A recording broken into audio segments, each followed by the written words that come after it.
तो हेलो बच्चों, जय हिंद। तो कैसे हैं आप लोग? आशा करते हैं आप लोग ठीक होंगे। और हम आ गए अपने नए वीडियो लेकर के। हमने पिछले वीडियो में पढ़ा था नंद वंश के बारे में। नंद वंश के प्रमुख राजा और उसके अंतिम राजा के बारे में हम लोगों ने पढ़ा था, क्योंकि नंद वंश को समाप्त करके मगध पे किस वंश का उदय हुआ था? तो मौर्य वंश के बारे में। तो आज का हमारा जो वीडियो रहेगा खास करके मौर्य वंश के बारे में रहेगा, मौर्य वंश के प्रमुख राजा के बारे में रहेगा। तो शुरू करने से पहले आप सभी से अनुरोध है कि जो भी बच्चे इस चैनल पे नए आए होंगे कृपया इस चैनल को सब्सक्राइब कर दे, साथ ही साथ लाइक शेयर कमेंट सब कर दीजिए। चलिए हम लोग शुरू करते हैं। आज की हमारा जो क्लास रहेगी वो रहेगी मौर्य वंश के बारे में। इससे क्लास शुरू करने से पहले हम पीछे वाले वीडियो की यदि बात बताया जाए तो हम लोगों ने उसमें नंद वंश के बारे में पढ़ रहा था, जो कि नंद वंश के संस्थापक कौन थे? महापद्म नंद थे। ठीक है। इसका जो अंतिम जो राजा थे वो थे धनानंद। और धनानंद के मार करके हत्या कर करके चंद्रगुप्त मौर्य ने मगध पे एक नए राजवंश का नींव डाला, और जिस राजवंश का क्या नाम था? मौर्य वंश। देखिए, मगध में मौर्य वंश काफी शक्तिशाली वंश के रूप में उभरता है, क्योंकि इसका संस्थापक जो थे वो कौन थे? तो वो थे चंद्रगुप्त मौर्य। तो चलिए शुरू करते हैं। ठीक है। देखिए, चंद्रगुप्त मौर्य के बारे में सबसे पहली बात यदि हम देखें तो मौर्य वंश जो है उसकी जो शासन काल है वो 321 ईसा पूर्व से 185 ईसा पूर्व 321 ईसा पूर्व से 185 ईसा पूर्व तक क्या है कि मौर्य वंश का शासन काल है। ठीक है। देखिए, जब मगध पर नंद वंश का शासन था, और नंद वंश के जो राजा उस समय हुआ करते थे घनानंद। कौन थे? घनानंद। और घनानंद काफी क्रूर राजा था, और ये जनता पे बहुत ही अत्याचार करता था। ठीक है। मांस मदिरा का बहुत ज्यादा शौकीन हुआ करते थे। अपने जो राजमहल थे उसमें नाच संगीत का प्रोग्राम हमेशा ये करते रहते थे। ठीक है। और ये काफी क्रूर राजा था। उस समय आप याद करिए कि भारत के सीमा पर आक्रमण करने के लिए कौन आ चुका था? सिकंदर।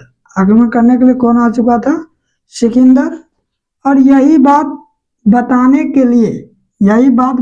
के लिए चाणक्य जो है घनानंद के पास जाता है। चाणक्य जो है किसके पास जाता है? धनानंद के पास जाता है। और धनानंद नशा में चूर रहता है, और इसके बातों को वो नहीं समझता है। इसे अपमानित करके मतलब जो होता है अपने जो होता है बैठक से इसे बाहर निकाल देता है, और ये बात से ये अपमानित हो जाते हैं।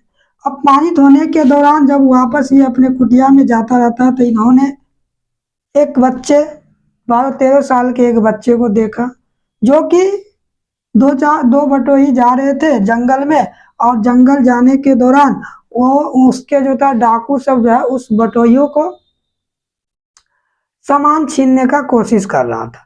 उस समय 12-13 साल के एक बालक, जो कि गुलेती होता है जिससे पक्षी उक्षी मारते हैं, वो गुलेल लेकर के उस चारों डाकुओं को क्या करता था? ये छुप छुप करके मारता था।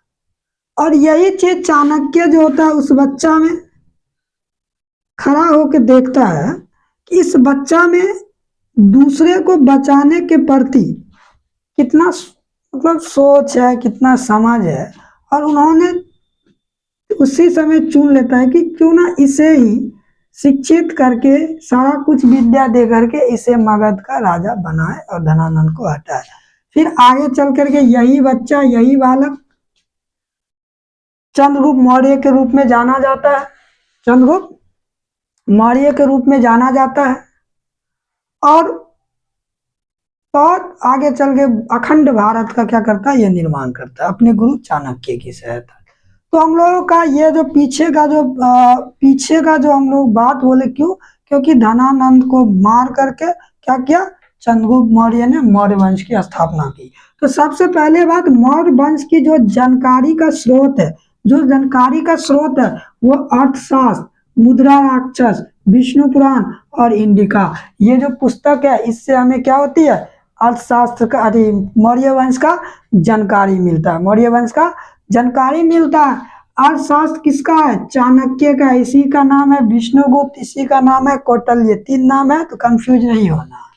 उसके बाद है मुद्रा राक्षस। जो मुद्रा राक्षस है उसका लेखक कौन है?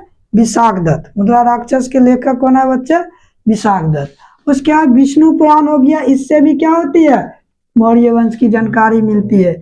इंडिका जो है, इंडिका का लेखक कौन है? मेगास्थनीज है। इंडिका का लेखक कौन है?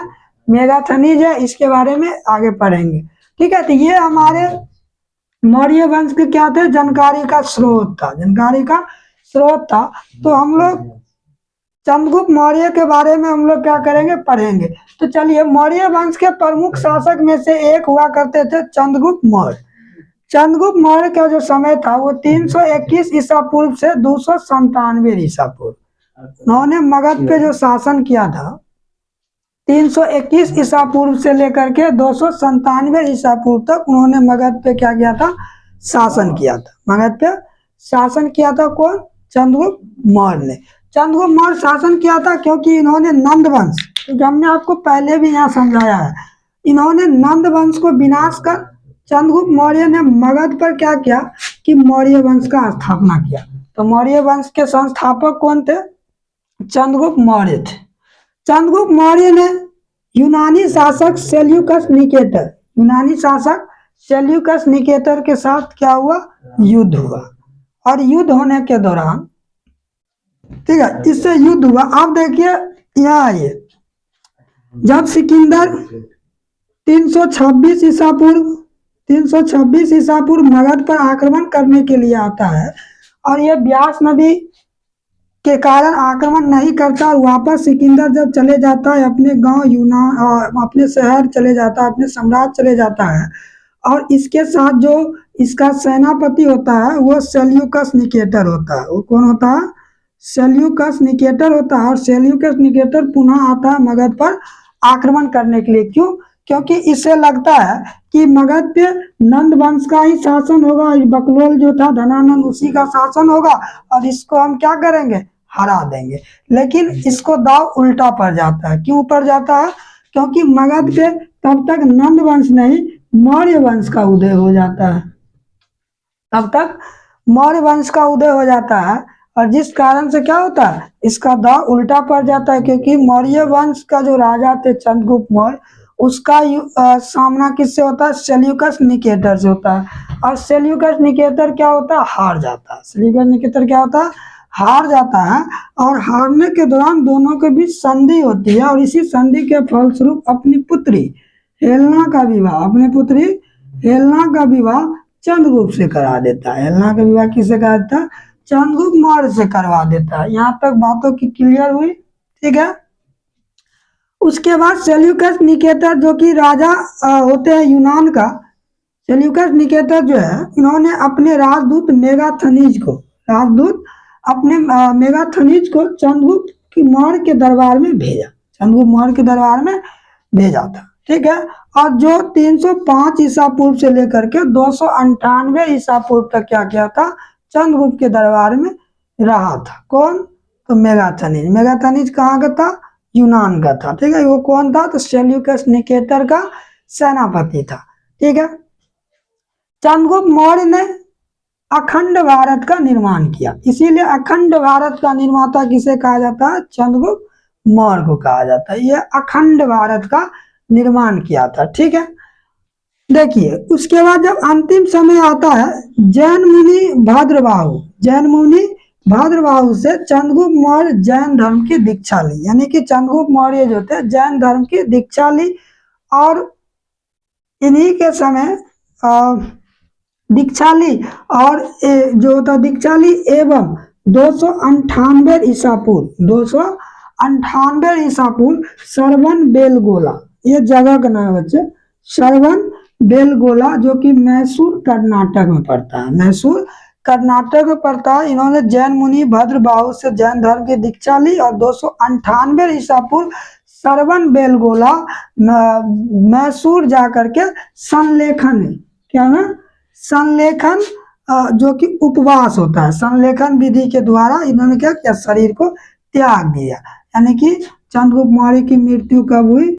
298 ईसा पूर्व। किस विधि के द्वारा? संलेखन विधि के द्वारा। संलेखन विधि में क्या होता है? तो इसमें उपवास रहते हैं, वो खाते पीते नहीं है, धीरे धीरे धीरे धीरे अपने शरीर को क्या करते हैं? छोड़ देते हैं। और जब चंद्रगुप्त मौर्य की 298 ईसा पूर्व क्या हो जाती है? मृत्यु हो जाती है। उसके बाद मगध का जो अगला राजा बनता है, इन्हीं का बेटा होता है बिंदुसार। और बिंदुसार के बारे में हम अगले वीडियो में पढ़ेंगे। तो आशा करते हैं आप लोगों को ये वीडियो अच्छी लगी होगी तो लाइक कमेंट शेयर कर दीजिएगा। तब तक के लिए इतना ही। जय हिंद।